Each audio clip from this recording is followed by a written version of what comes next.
This is Optimal Living Daily, Relationships, Episode 33.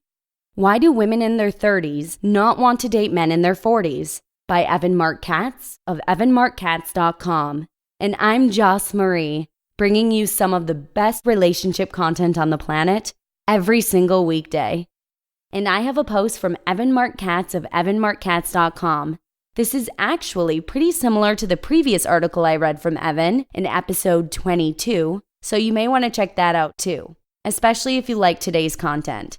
If you'd like to help out our show in any way, you can go right to oldpodcast.com/support.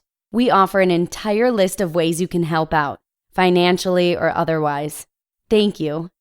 And with that, let's hear today's post as we continue optimizing your life.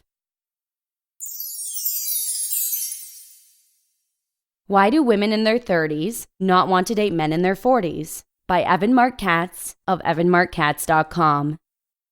Quote, I'm a 42-year-old single male who recently left a 5-year relationship for various reasons, but mainly because I wanted kids and she did not.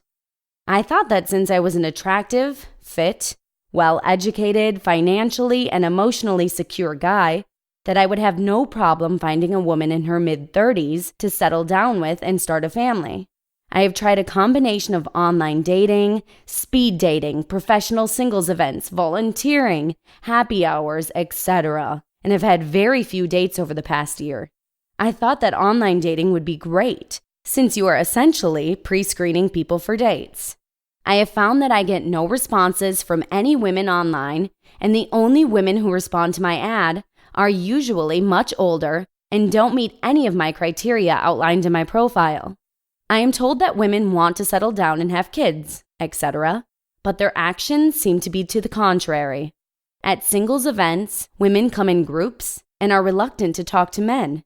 In online situations, women say they want desperately to meet a nice guy like me, but never answer my response to their profile. I am trying to remain positive, but two things are really bothering me.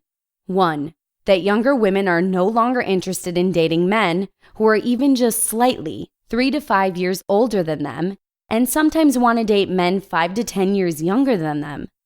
Two, women seem to be content in the fact that they are independent and self-sufficient and have a career, family, and friends that fulfills them, and don't seem to be interested in truly finding a relationship. I find the latter hard to believe, but find this mantra in every profile of every professional woman online. Any advice on how to navigate these new paradigms in the dating world? Adam. End quote. Dear Adam, you came to the right place. And to directly address your email, I have to divide my response into two different parts. Number 1, what you're getting right, and number 2, what you're missing. Let's start with what you're missing. We'll do what you're getting right next week. What you're missing is that what you want has absolutely no relation to what women want. We've addressed this before, from an older man who couldn't possibly fathom why a younger woman wouldn't want to be with him. This isn't all that much different. We can complain that the opposite sex is unrealistic in passing up great opportunities, and we'd be right, but it doesn't change that people want what they want. It's not fair. It's not right. It just is.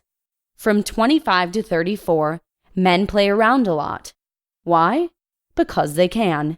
They have a lot of dating options, they're building their careers, and there isn't a clear urgency to settle down. Once a guy crosses 35, however, he theoretically tends to get more serious. Alas, the women with whom he wants to get serious are 27 to 34. This gives men time to court, fall in love, travel together, move in, get engaged, and enjoy a few years of childless marriage before starting a family. The problem is that many women from 27 to 34 are independent professionals just like their male peers. They, too, have a lot of dating options, are busy building their careers, and don't have a clear urgency to settle down. Then, she hits 35. Theoretically, this is when she starts to get more serious. This is also when all the problems start, because 35 to 40-year-old men who are ready to settle down still want to have time before becoming dads. Thus, their target market remains women 27 to 34 who may not be ready to settle down quite yet. These women still have money to make, places to travel, and oats to sow. The 35 to 40-year-old women who are ready for marriage, unfortunately, are roundly ignored by the men they desire, their 35 to 40-year-old peers. These women are youthful and find themselves far more attracted to men in their 30s than their 40s. The bigger takeaway is that all of us are very judgmental on age.